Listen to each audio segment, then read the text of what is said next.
24 de noviembre de 2021, soy Paloma Barreto y les doy la bienvenida a JN Noticias. Antes de iniciar con el desarrollo de nuestra información, veamos nuestros principales titulares. El Comité de Fact-Checking de JNE resalta buenas prácticas contra la desinformación de ente electoral.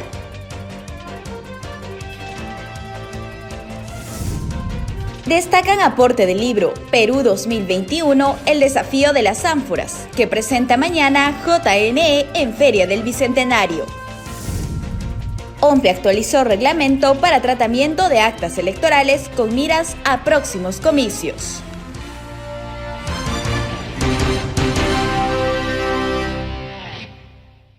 Bien, desarrollamos la información. El Comité Técnico de Fact-Checking del Jurado Nacional de Elecciones nos comparte un video sobre el reconocimiento de diversas organizaciones nacionales e internacionales por las buenas prácticas de la institución para evitar la desinformación. Veamos.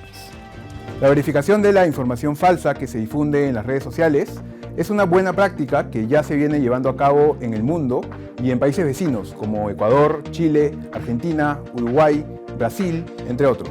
Sin embargo, en la gran mayoría de los casos, esta ha sido una experiencia desarrollada únicamente por periodistas independientes. Teniendo en cuenta la magnitud del problema que genera la proliferación de noticias falsas, especialmente en escenarios electorales, las autoridades electorales de América Latina recientemente se reunieron en Quito, en Ecuador, en donde se comprometieron a realizar acciones conjuntas para combatir las noticias falsas y la desinformación. Las voces de los especialistas nacionales e internacionales que han alertado sobre este fenómeno han puesto en evidencia que se trata ya de un problema latente a nivel global.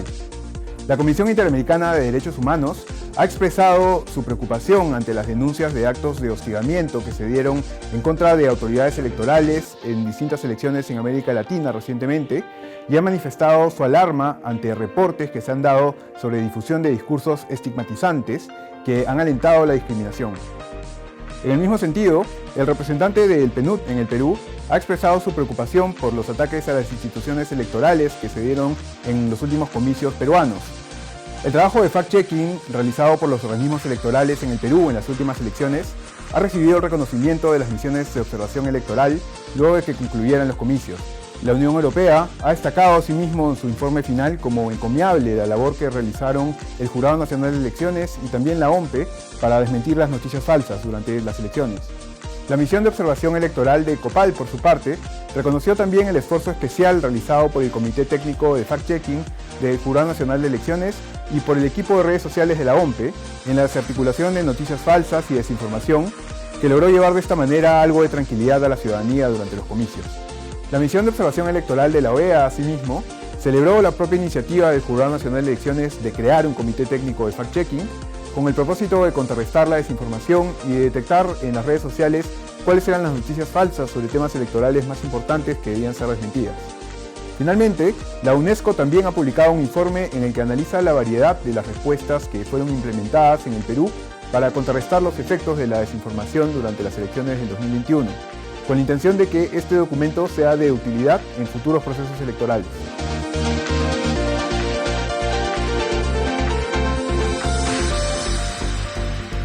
Perú 2021, el desafío de las ánforas, es la nueva publicación del Jurado Nacional de Elecciones que detalla mediante gráficos los resultados de las elecciones generales y todo lo que implicó su desarrollo. El libro se ofrece al público académico en la Feria del Libro del Bicentenario. Veamos. El JNE y la Central de Operaciones del Proceso Electoral ponen a disposición de la ciudadanía su más reciente libro Perú 2021, el desafío de las ánforas. Publicación con más de 100 gráficos en las que analizan detalladamente el desarrollo de las elecciones generales. Así lo dio a conocer Aldo Guamán, especialista en conflictividad electoral del JNE. El desafío de las ánforas es una publicación de la Central de Operaciones del Proceso Electoral, la COPE, que condensa los resultados, justamente la información más relevante que se generó durante las elecciones generales 2021 y la segunda elección presidencial del 2021, ¿no? Desde que se convoca el proceso electoral hasta que finalmente se proclaman los resultados electorales.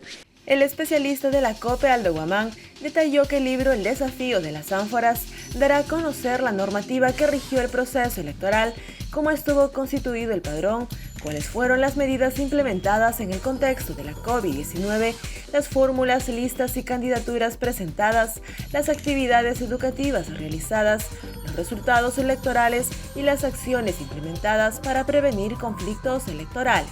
Acá, por ejemplo, podemos llegar a la conclusión de que en la primera vuelta, por ejemplo, de las elecciones generales del 2021, hubieron menos hechos de violencia en comparación con lo que ocurrió en las elecciones generales del 2016, donde hubieron riesgos que se manifestaron con más hechos de violencia, ¿no?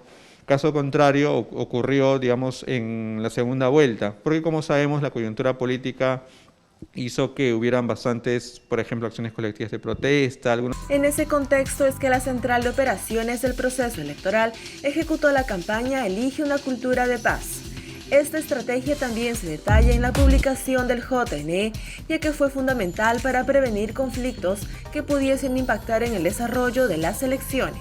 Desde la Central de Operaciones del Proceso Electoral pensamos que publicaciones de este tipo contribuyen justamente a proporcionar al ciudadano información fidedigna, información fiable, información oficial, ¿no? Que justamente va a coadyuvar a que la ciudadanía esté más informada, ¿no? Esta nueva publicación del JNE se encuentra a disposición del público académico en la Feria del Libro del Bicentenario, que se viene desarrollando en el Parque Kennedy de Miraflores. En el stand número 56 podrá encontrar este y otros libros sobre temas electorales, sociales y políticos. Bien, por otro lado, les contamos que la OMPE asistirá técnicamente al Colegio Médico del Perú, que este 28 de noviembre elegirá a sus nuevas autoridades gremiales. Los asistentes a este acto deben figurar en el padrón electoral aprobado por el Jurado Nacional de Elecciones.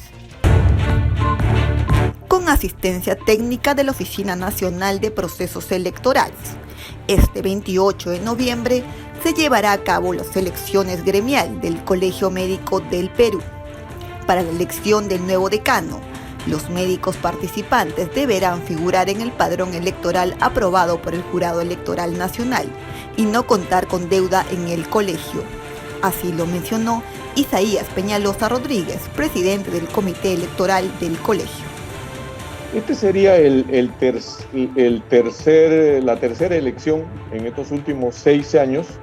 Las dos primeras se han realizado en forma no presencial, virtual, y este año también se presenta las elecciones no presenciales. Cabe resaltar que la OMPE remitirá a todos los colegiados habilitados registrados en el padrón sus credenciales para que puedan emitir su voto de manera virtual a través de sus cuentas personales del correo institucional del Colegio Médico del Perú.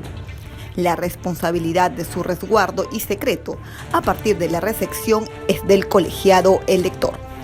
Bueno, el proceso que se ha seguido, se ha hecho un convenio con la OMPE. La OMPE asume la conducción de las elecciones no presenciales y conjuntamente con el Jurado Electoral Nacional del Colegio Médico del Perú, que fue elegida por el Colegio Médico del Perú, por el Consejo Nacional Colegio Médico del Perú, que es la reunión del decano de la Junta Directiva Nacional y todos los 27 decanos de las diferentes regiones del Perú. La votación del 28 de noviembre será desde las 8 de la mañana hasta las 4 de la tarde. Los miembros de dicho colegio deberán ingresar a www.benp.pe. Seguidamente proceder a ingresar sus credenciales y clave de verificación, realizar la votación y por último, recibir la constancia de participación. Y la especialista en Derecho Administrativo Electoral, Flor de María Bazán, señala que las elecciones primarias necesitan un nuevo diseño para su eficiente desarrollo. Los detalles a continuación. Para desarrollar de manera eficiente las elecciones primarias en nuestro país se necesita un nuevo diseño en las leyes para elegir a los candidatos de las organizaciones políticas, aseguró la especialista del JNE, Flor de María Bazán Ramos, abogada con especialización en Derecho Administrativo Electoral y Gestión Pública. Indicó que este tipo de proceso requiere de un nuevo planteamiento por parte del legislativo para que los ciudadanos puedan entender qué es lo que significa e implica para la democracia interna de los partidos políticos.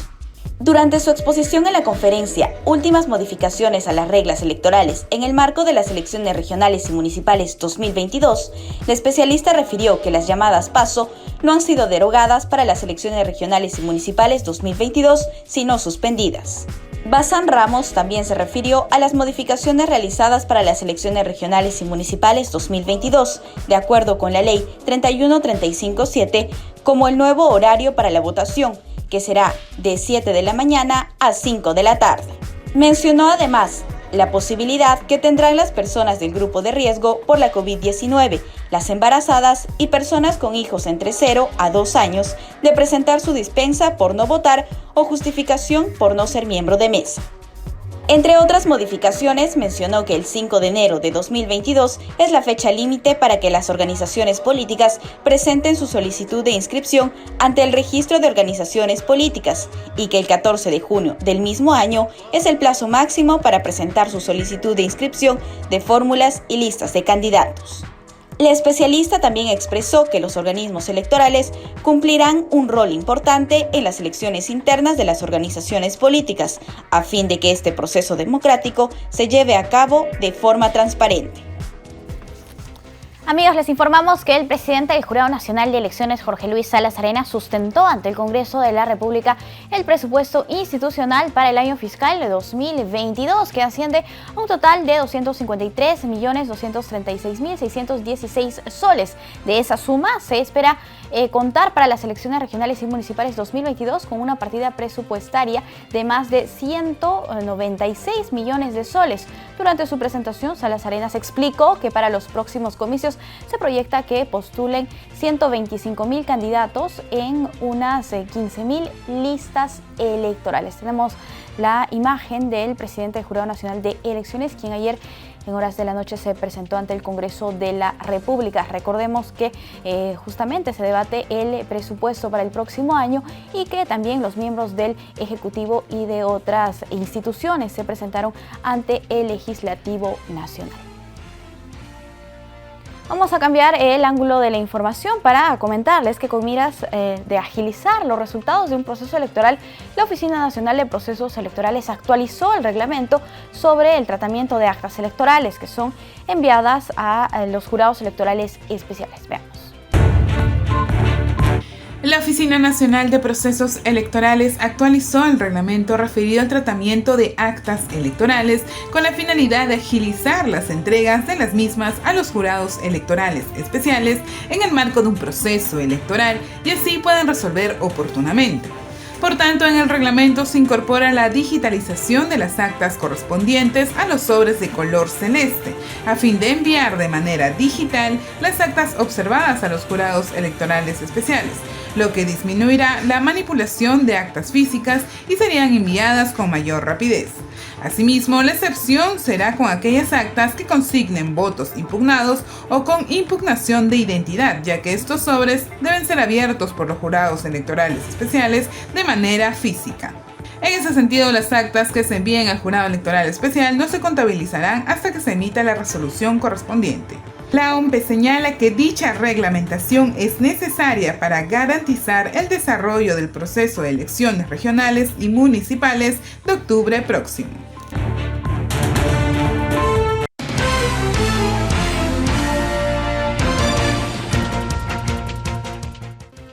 Amigos, tenemos una entrevista y vamos a hablar sobre el Observatorio de Reformas Políticas de América Latina y su rol en el fortalecimiento de las democracias de la región. Para hoy hemos invitado a Flavia Freidenberg, que es directora académica del Observatorio de Reformas Políticas de América Latina, quien tenemos en pantalla, y también a Fernando Tuesta Soldevilla. Él es politólogo de la Pontificia Universidad Católica del Perú y miembro del Comité Asesor del Observatorio de Reformas Políticas. Bienvenidos a los dos, muchísimas gracias por acompañarnos. Primero, para que nos comente Flavia respecto a lo que significa este observatorio y por qué es importante que se tenga uno en la región. Este observatorio es un proyecto de investigación que se articuló con la intención de generar sinergias entre académicos, académicas, personas que se dedican a organizar elecciones, es decir, funcionarios y funcionarias electorales electorales, investigadoras e investigadores, con la idea de que la ciencia política, el derecho y también otras disciplinas puedan articular un mayor conocimiento respecto de cómo hacemos las elecciones, qué elementos de los sistemas electorales reformamos, cuál ha sido el efecto de reformar unos determinados elementos del sistema electoral y sus consecuencias sobre la gobernabilidad democrática, sobre la democracia. Creo que como esfuerzo interdisciplinar, interinstitucional e internacional, nos ayuda a todas y todos a conocer cómo funcionan las democracias de la región, y siempre tener conocimiento sobre cómo son las cosas es bueno para la ciudadanía, porque entonces nos dan más instrumentos, más herramientas para hacer nuestras evaluaciones. Bien, señor Tuesta, ¿en qué tipo de reformas específicamente se focaliza este observatorio y de qué manera contribuyen a el fortalecimiento de las democracias de los países de la región? Para empezar, en los últimos 30 años, lo que ha existido también es un intercambio de información y relaciones entre pares de organismos electorales. El observatorio en realidad es un paso más en la integración del conocimiento electoral. El observatorio, que aparece hace 6 años ya de manera pública, sobre todo gracias al empeño, esfuerzo, como siempre, de Flavia, ya tiene 6 años, repito, de manera pública, pero ha ampliado su cobertura. Ya no es solo focalizar reformas específicas en los países, sino integra casi todo el conocimiento del campo, así podemos denominar, electoral. Incluso mucho más, porque ve también parlamentos. Entonces, la política representativa está representada a su vez en el observatorio. ¿De qué manera contribuye? En varios sentidos. Por ejemplo, para los propios organismos electorales, para los funcionarios, trabajadores, por decir simplemente uno de los aspectos de los usuarios, digamos, ¿no? En primer lugar, porque ahí encuentras casi todos los temas de interés y de trabajo de los organismos electorales. En segundo lugar, lo que encuentras es sistematización, porque información hay mucha. En Internet, en el mundo global, uno encuentra y se pierde incluso, hay tanta que se pierde, pero está dispersa y no está integrada. Bueno, el observatorio permite eso, pero además contribuye, porque ahí están, ya lo ha señalado Flavia, y son partícipes, parte del mundo académico, o gran parte del mundo académico se interesaba en elecciones, como también los interesados fuera del mundo académico en elecciones, medios de comunicación. Por ejemplo, lo que ha sucedido el último domingo en Chile. El observatorio fue fundamental para conocer al momento lo que estaba pasando en Chile. Para nuestros países, de manera, digamos, particular, importa porque nos ubica en un entorno mayor de la región, para saber qué cosa es lo particular nuestro, qué cosa es quizá igual, qué cosa podemos recoger y entender de los procesos políticos. Por eso el observatorio, repito, es vital para entender, y entender colabora, evidentemente, con el conocimiento al fortalecimiento de las democracias. Bien, gracias, señor Tuesta. Flavia, a modo de balance y en el sentido de lo que indica el señor Tuesta respecto a cómo han avanzado las reformas políticas en América Latina a comparación de lo que, digamos, se pudo ver en Europa, ¿cuál sería el diagnóstico? Bueno, América Latina se ha caracterizado por ser una de las regiones más reformistas del mundo en comparación a Europa, que casi en 200 años sus sistemas electorales se han mantenido más estables, muy estables.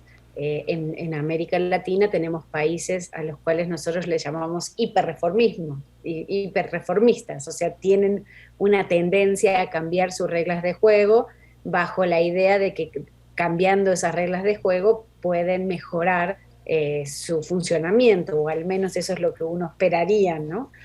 Hay otros países que son más conservadores, entonces entre el grupo de los países hiperreformistas, que son los que más reformas electorales han hecho en la región, están Ecuador, está Perú, está México, mientras que entre los países más conservadores, es decir, los que han hecho muy poquitas reformas o han hecho reformas en un momento específico, en un momento crítico específico, y ahí han cambiado muchas cosas, pero solo esa vez podríamos ubicar a Uruguay, por ejemplo, o Guatemala.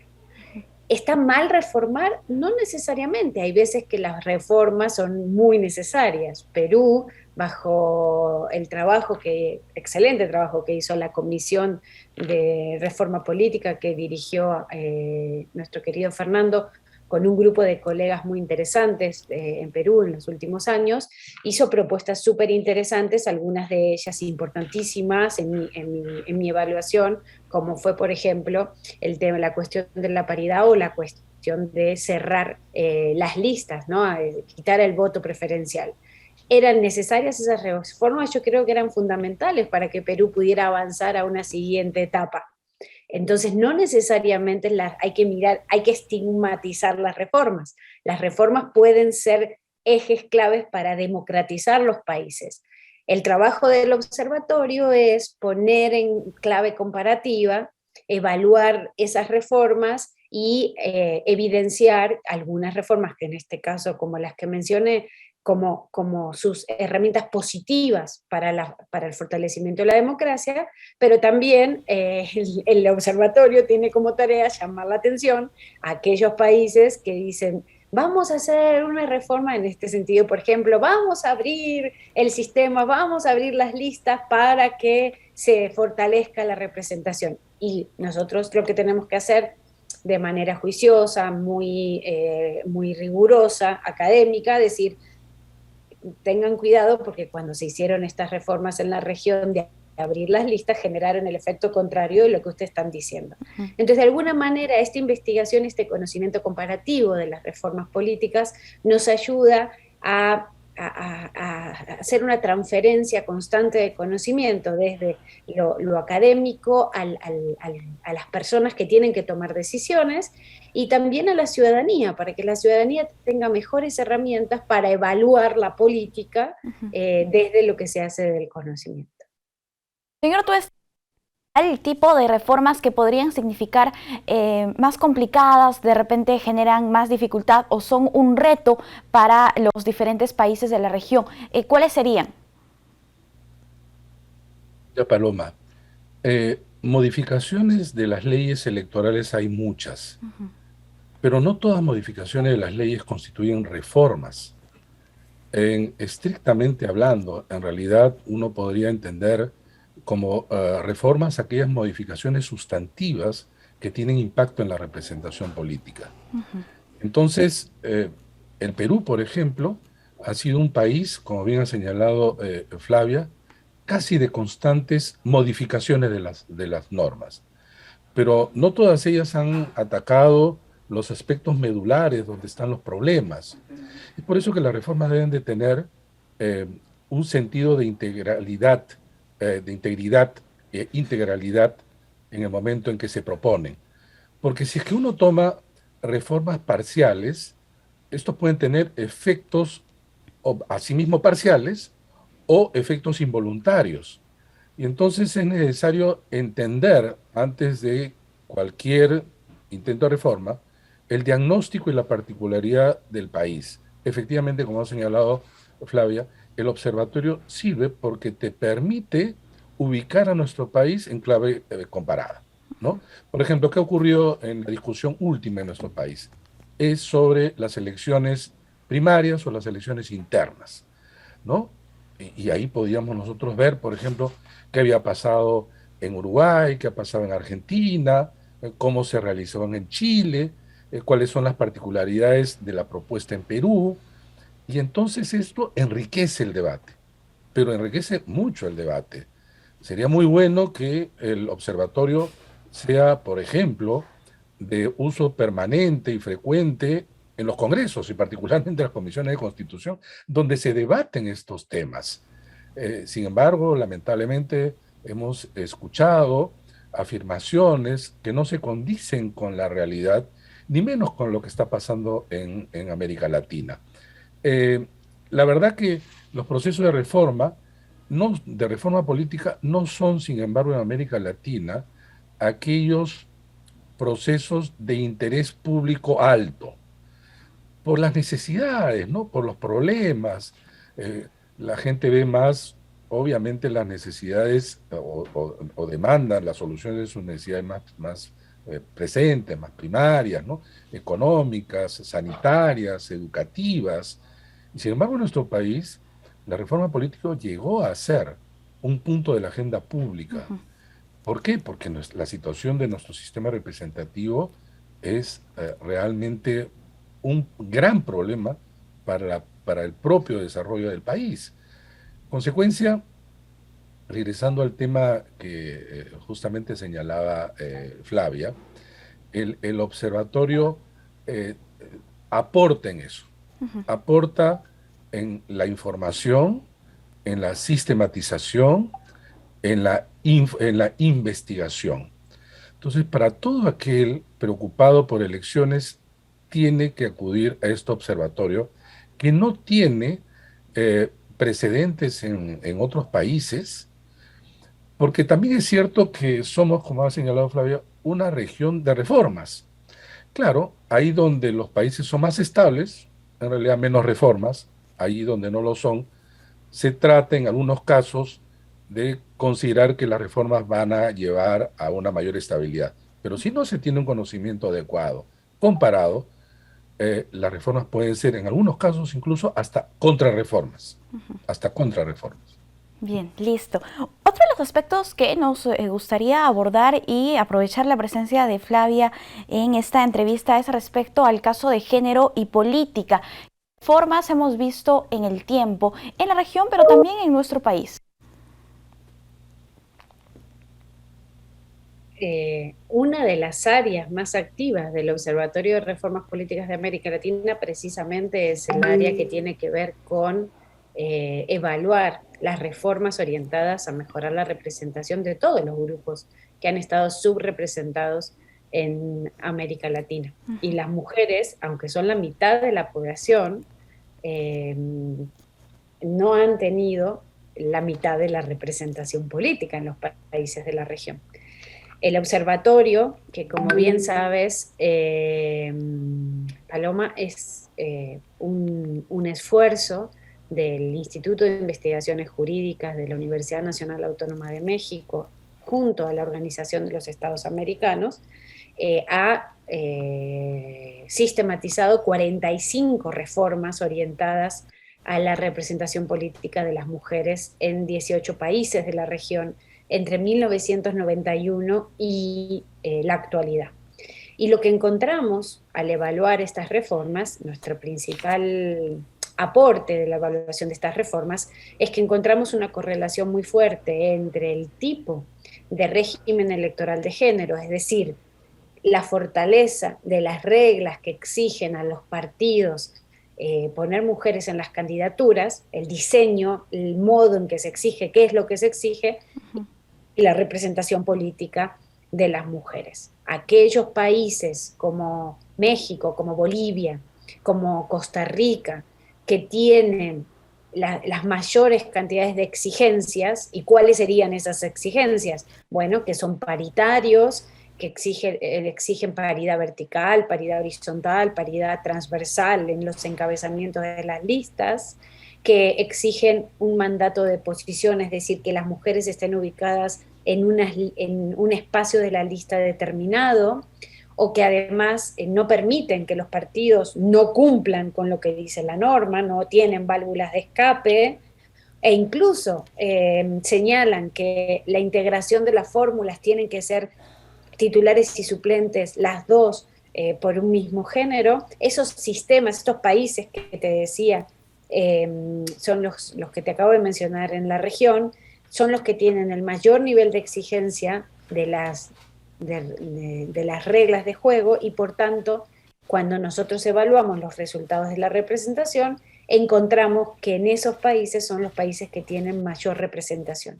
Es tan importante esto que en países como Bolivia o como México, hoy los parlamentos, las asambleas son paritarias, son 50-50. Y esto es gracias a este tipo de reformas. Por eso nosotros mencionábamos en la entrevista que no siempre reformar está mal. Hay veces que reformar, como en este caso, exigir que los partidos sean respetuosos con la diversidad de la sociedad y que incluyan a las mujeres, en este caso en las candidaturas, puede ser una buena reforma para romper los techos y los obstáculos que enfrentan las mujeres cuando quieren hacer política. Bien, listo. Flavia, muchísimas gracias por acompañarnos en esta entrevista. Señor Tuesta, muchas gracias por acompañarnos. Ha sido interesante, importante además conocer la labor que realiza el Observatorio de Reformas Políticas de América Latina. Y ya para finalizar, por favor, sí, ¿podrían darnos las redes sociales o de repente la página web para que los que estén interesados en conocer más respecto a las investigaciones que ustedes realizan puedan contactarlos o quizás ver a través de estos medios de comunicación? Claro, cómo no. Sí, nosotros tenemos fundamentalmente un portal. En ese portal que es, digamos, eso es el observatorio, ese portal, en términos técnicos, www.reformaspoliticas.org.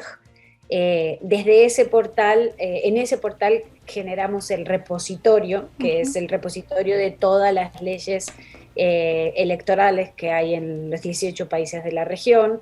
Ponemos todo lo que tiene que ver con las reformas, las evaluaciones de las reformas en unas tablas para que sean accesibles para toda la gente. También transformamos esas tablas en bases de datos para análisis estadísticos, por si las y los estudiantes o los investigadores quieren hacer análisis estadísticos complejos, ya pueden encontrar la mayor parte de nuestra producción transformada en esas bases para paquetes estadísticos. Y en ese portal también están todos los que son publicaciones de los miembros del Consejo Asesor y o del equipo de investigación sobre temas electorales. Somos muy activos en redes sociales, tenemos cuenta de LinkedIn, tenemos cuenta en Instagram, tenemos grupos de trabajo en Facebook y toda la comunicación la hacemos desde nuestra cuenta de Twitter. Y la cuenta de Twitter es Reformas Latam. Así que les invitamos a seguirnos. En el último mes creamos un boletín semanal que se pueden suscribir gratuitamente para recibir semana a semana el recuento de las actividades que ha hecho el observatorio y de esa manera encontrar más fácilmente la información que puede ser de interés de las y las personas. Perfecto, listo. Muchísimas gracias a ambos por acompañarnos aquí en JN Noticias. Hasta una próxima oportunidad. Muchas gracias. Listo, gracias amigos. Nosotros tenemos que hacer una pausa. Volvemos.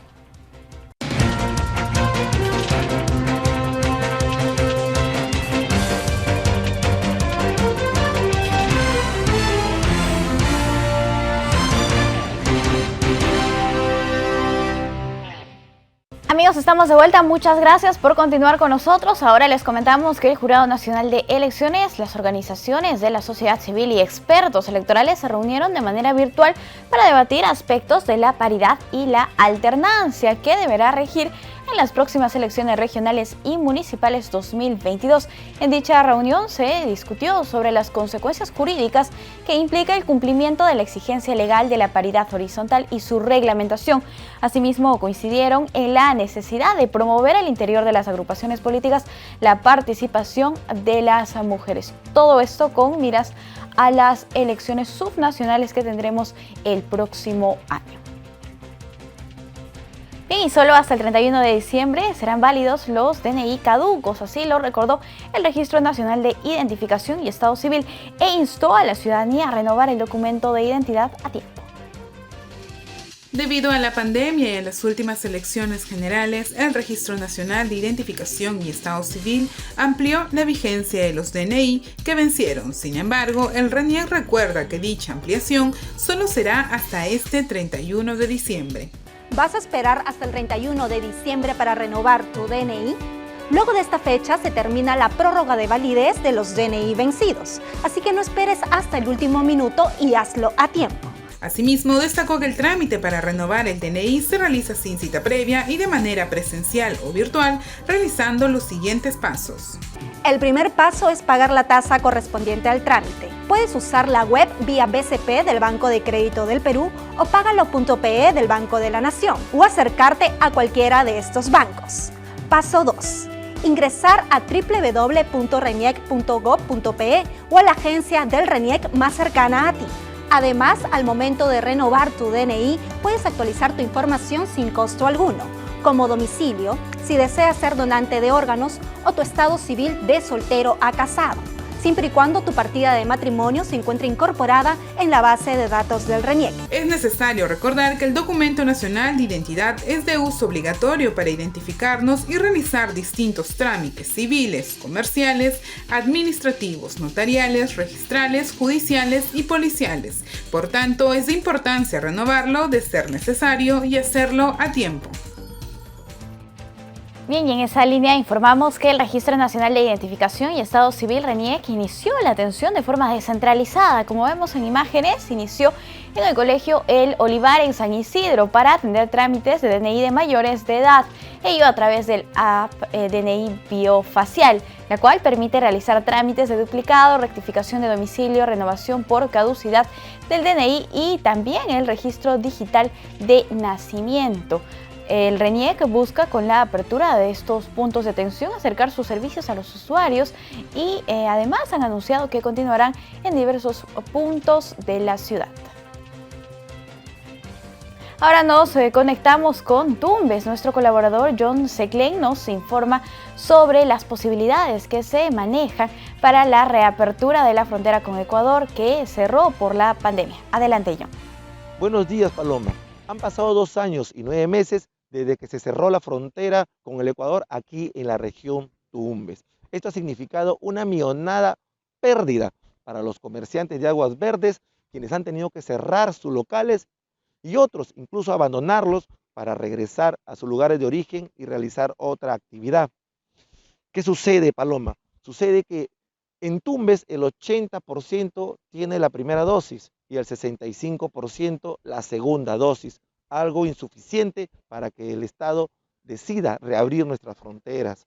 Por ello, el gobierno regional ha anunciado que va a realizar una vacunatón este sábado y domingo en esta región para poder cerrar brechas y llegar al 80% de vacunados con la segunda dosis. En este momento, el gobernador regional junto al alcalde de Aguas Verdes se encuentran en la capital tratando de convencer al Estado para reabrir nuestra frontera, así como lo va a hacer Tacna el 1 de diciembre. Paloma, esto es lo que te tengo que informar desde Tumbes para el canal del Jurado Nacional de Elecciones. Listo, muchísimas gracias, John, por la información. Veamos enseguida las 5 noticias oficiales más importantes del día elaboradas por la Agencia de Noticias Andina. Bienvenidos. Desde la Agencia de Noticias Andina, estas son las 5 noticias del día. Desde el 2 de diciembre empezará el pago al cuarto grupo de beneficiarios del bono Yanapay Perú y será de acuerdo con un cronograma establecido por el Ministerio de Desarrollo e Inclusión Social. Dicho grupo lo conforman las personas sin cuentas bancarias o número celular identificado. Cobrarán bajo la modalidad pago en ventanilla del Banco de la Nación y pago en ventanilla extendida. Para mayor información, puede ingresar a la plataforma web yanapay.gov.pe. El presidente Pedro Castillo destacó que el proyecto de ley del presupuesto para el 2022 que se debate en el Congreso prioriza la atención de la emergencia sanitaria, la salud, la educación, el fortalecimiento de la agricultura, el alivio de la pobreza y la productividad. Señaló que el proyecto de ley de presupuesto contempla un incremento de más del 7% respecto al presupuesto del 2021, con lo cual supera los 197.000 millones de soles. Ante las denuncias por la filtración de la prueba única nacional desarrollada el 13 de noviembre último, el Minedu decidió suspender las actividades del cronograma del concurso de ingreso a la carrera pública magisterial 2021 y pidió al Ministerio Público celeridad en las investigaciones. El Ministerio de Desarrollo e Inclusión Social prevé priorizar una inversión social de alrededor de 5.000 millones de soles en el presupuesto del 2022 para garantizar la continuidad de la atención a los usuarios de programas sociales, impulsar la inclusión productiva de hogares de zonas rurales, entre otras acciones. Todo ello con la finalidad de mejorar la calidad de vida de las personas en situación de pobreza. El tradicional nacimiento representativo de la comunidad de Chopja de la región Huancavelica se alista para lucir a partir del 10 de diciembre en la Plaza de San Pedro del Vaticano. Podrá ser contemplado por todos los visitantes durante 45 días. Para mayor información, no se olviden de visitar andina.p. Nos vamos al norte peruano porque los comerciantes de calzado de Trujillo acudieron masivamente a la vacunación contra la COVID-19. Recordemos que este sector ha sido uno de los más golpeados por la pandemia.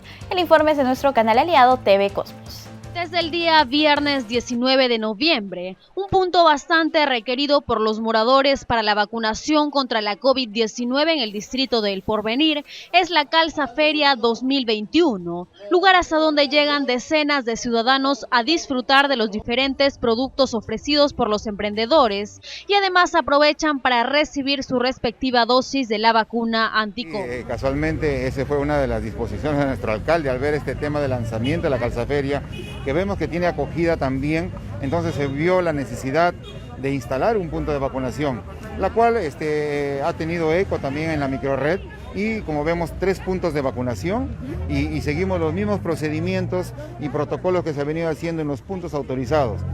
El objetivo es llegar a toda la población y nos estamos trasladando a donde concurre la población. Y es por eso que todos los días estamos hasta las 6 de la tarde acá en la avenida Pumacagua, esquina con María Parado de Beiro. Hasta este punto acuden ciudadanos de diversas edades. Los menores de 15 años, por ejemplo, llegaron para recibir su segunda dosis, mientras que algunos mayores de 30 años recién serían inoculados con la primera dosis. 13 años. Segunda dosis. Segunda ya. Sí, ¿Cómo sí. te sientes ya de que vas a ser inoculada? Por fin la segunda dosis, además dosis completa. Nerviosa. ¿Nerviosa? Pero la primera vez no dolió, poquito. Sí, poquito. Ok, ¿tus amigos también ya han sido vacunados? ¿Cómo van todos? No sé, la verdad. Mis primas ya. ¿Tus primas ya? Ok. La primera dosis. ¿Qué edad tienes? 33. 33. ¿Y por qué recién la primera? Porque estaba enferma y no pude vacunarme. Ok, y aparte que este es un excelente punto de vacunación Sí, para que te sí. acerques con más facilidad. Ajá, sí. Ok, a las personas que todavía no se vacunan, quizás haces el llamado también para que estén más protegidos. Ah, sí, le haría a todas las personas que les falta su vacuna venir a vacunarse acá, ya que no hay mucha gente. Sí, primero. Primera. Sí. ¿Qué edad tiene usted? 22 años. ¿Y por qué se anima recién a venir por la primera? Estaba de viaje. ¿Hasta Sí, dónde? cierra. Ok, ahora va a ser más protegido, por supuesto. Sí. Recuerde continuar cuidándose y si elige este punto para ser vacunado, lo podrá hacer hasta el 5 de diciembre. Bien, y la presidenta del Poder Judicial, Elvia Barrios, realizó una visita a los jueces de paz de Tacna, donde resaltó la importante labor que realizan en la administración de justicia en las comunidades más apartadas del país. La presidenta del Poder Judicial emprendió una visita de trabajo a la Corte Superior de Tacna, con la finalidad de desarrollar diversas actividades como la visita a órganos jurisdiccionales, encuentro con jueces y fiscales, encuentro con jueces y juezas, personal judicial, entre otros. Esta actividad forma parte de la política de gestión que impulsa Barrios Alvarado para constatar in situ los avances de la administración de justicia, así como conocer las necesidades de los operadores judiciales para brindar un servicio de calidad a la ciudadanía.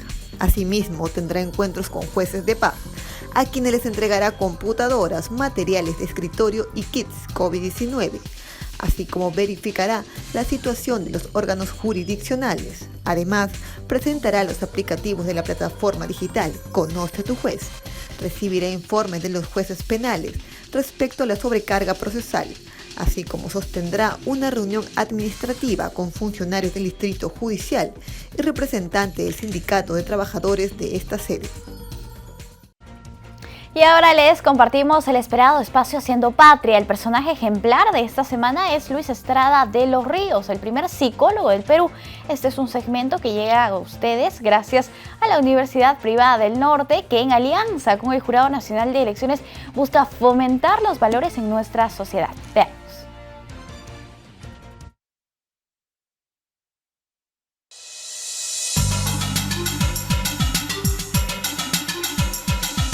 El Perú es un país multicultural, lleno de historia y tradiciones, de momentos buenos y malos, de lecciones aprendidas y otras aún por aprender. Con miras al Bicentenario, esto es Haciendo Patria, un espacio de formación de valores y de reflexión. Espacio producido por Voces en Línea y Radio UPN en colaboración con el Jurado Nacional de Elecciones. Al inicio de la pandemia tuvimos dos grandes crisis sanitarias. Por un lado, el COVID y por otro lado, las consecuencias psicológicas de la pandemia. Por eso, en este capítulo reconoceremos la gran labor de todos los profesionales que nos ayudaron a cuidar de nuestra salud mental. Sean bienvenidos a Haciendo Patria, un espacio producido por Voces en Línea y Radio UPN en colaboración con el Jurado Nacional de Elecciones. Disfruten de nuestra esencia bicolor. ¿Sabes quién fue el primero en hablar de psicología en el Perú? Pues fue el doctor Luis Estrada de los Ríos, quien tuvo el honor y la gran responsabilidad de ser nombrado el primer psicólogo peruano. ¿Lo sabías, Leila? Por supuesto que sí, Liliana. El doctor Estrada egresó de la Universidad Nacional Mayor de San Marcos y fue reconocido muchos años después como profesor emérito. Sin embargo, su aporte no se vio solo en el lado académico. Así es, Leila. El doctor Estrada, antes de ser un gran profesional, también fue un gran ser humano que tuvo la palabra correcta para levantarle el ánimo a quien lo necesitara.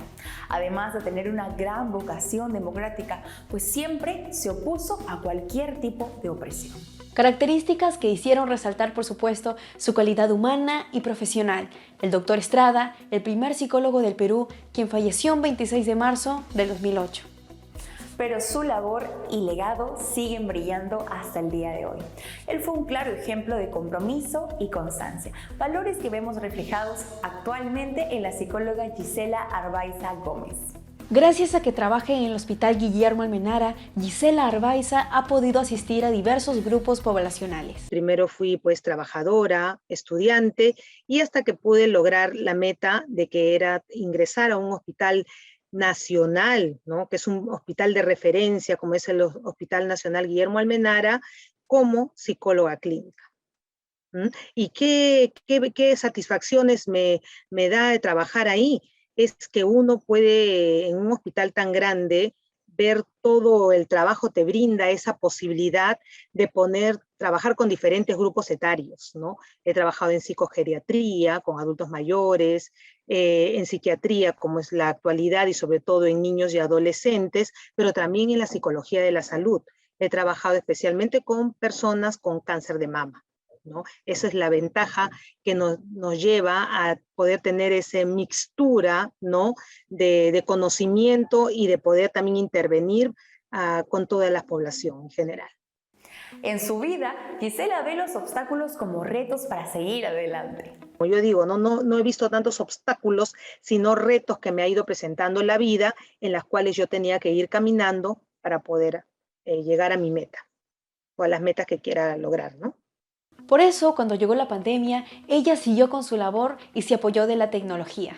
Primero es por llamadas, ¿no? Que se puede trabajar. Yo que trabajo en el servicio de psiquiatría infanto-juvenil en el Hospital Almenara, podía trabajar con los adolescentes, que inclusive la consulta se incrementó aún más, como lo tenemos ahora, ¿no? Por los problemas de salud mental, pero también atendíamos a pacientes post-COVID, ¿no? Entonces, que también habían sido afectados en su salud emocional.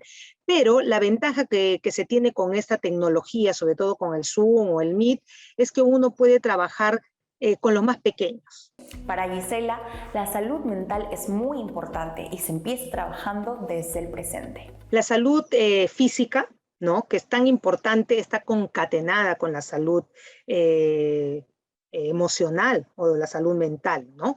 Entonces nosotros, así como por ejemplo tenemos que alimentarnos, tenemos de que dormir bien, ¿no? Dormir nuestras horas adecuadas, hacernos nuestros chequeos médicos, también tenemos que trabajar en esa parte emocional. En primer lugar, teniendo los objetivos como lo había comentado, ¿no? Yo tengo que plantearme y organizarme. Muchas personas a veces andan como un barco a la deriva porque no saben, ¿no? Lo ven mucho vacío, que no sé qué voy a hacer, qué va a ser más adelante de mí. Es que en realidad lo que tenemos que trabajar es el aquí y el ahora, ¿no? A nosotros le llamamos tener tolerancia a la incertidumbre, ¿no? Trabajar mi presente, ¿no? Trabajar mi presente, no estar quedándome en mi pasado, porque al pasado es para verlo como aprendizaje de vida. ¿Y qué significa haciendo patria para ella? Para mí es contribuir cada peruano con nuestro trabajo, ¿no? Con nuestro trabajo. En este caso, por ejemplo, en mi caso, con la salud psicológica, ¿no?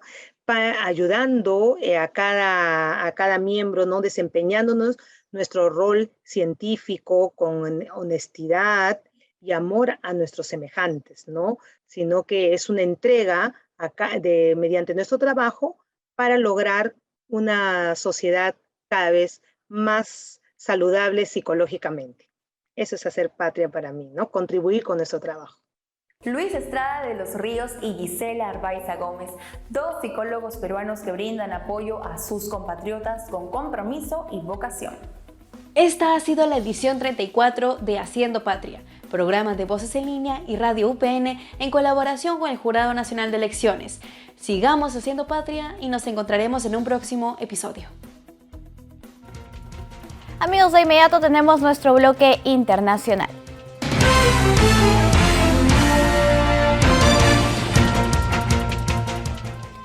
Nos vamos hasta Venezuela porque el chavismo gobernante ganó la alcaldía de 20 estados en las elecciones regionales en un proceso en el que la oposición volvió a participar después de años de boicot y llamados a la abstención. Conforme al primer boletín oficial del ente electoral de Venezuela, el oficialista Partido Socialista arrasó en las elecciones regionales con 20 de las 23 gobernaciones en disputa, además de la alcaldía de Caracas. Con una transmisión del 90.21% y una participación del 41.80% de la población, de los electores y las electoras, y un total de 8.151.793 ciudadanos y ciudadanas. En tanto, la oposición, que volvió a participar en comicios luego de 3 años, ganó en 3 estados y sufrió una derrota en una región clave fronteriza con Colombia que controlaba. El líder opositor Juan Guaidó, reconocido como presidente interino de Venezuela por decenas de países, no votó y ha mantenido silencio. El proceso electoral del domingo ha marcado el retorno de observadores internacionales tras más de una década de ausencia, y la Unión Europea presentará un informe preliminar de su delegación el próximo martes. En Canadá, quien no respeta las medidas de bioseguridad por la COVID-19 simplemente es detenido por la policía. Veamos lo que le pasó a un alumno que fue a una universidad sin estar vacunado y no portar la mascarilla. Harry Wade es un universitario canadiense de 22 años y en estas imágenes se ve cuando es intervenido por 2 oficiales de la policía tras su negativa de cumplir las medidas de prevención contra la COVID-19. El estudiante fue arrestado por no haber registro de haberse vacunado, además de no usar mascarilla dentro de la institución. Dicha universidad tiene como política requerir que cualquier persona en el campus, incluidos los visitantes, muestren prueba de vacunación completa. La institución aseguró que 28 estudiantes de un total de 37.000 fueron expulsados por no cumplir con dichas medidas.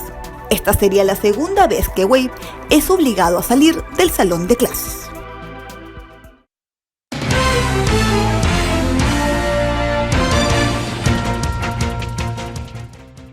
Amigos, no tenemos tiempo para más. Muchísimas gracias por acompañarnos, como siempre, aquí en el canal 516 de Movistar TV, las redes del ente electoral y, por supuesto, la señal de nuestros 23 canales aliados. Los dejamos con bellas imágenes del lago Titicaca. Permiso.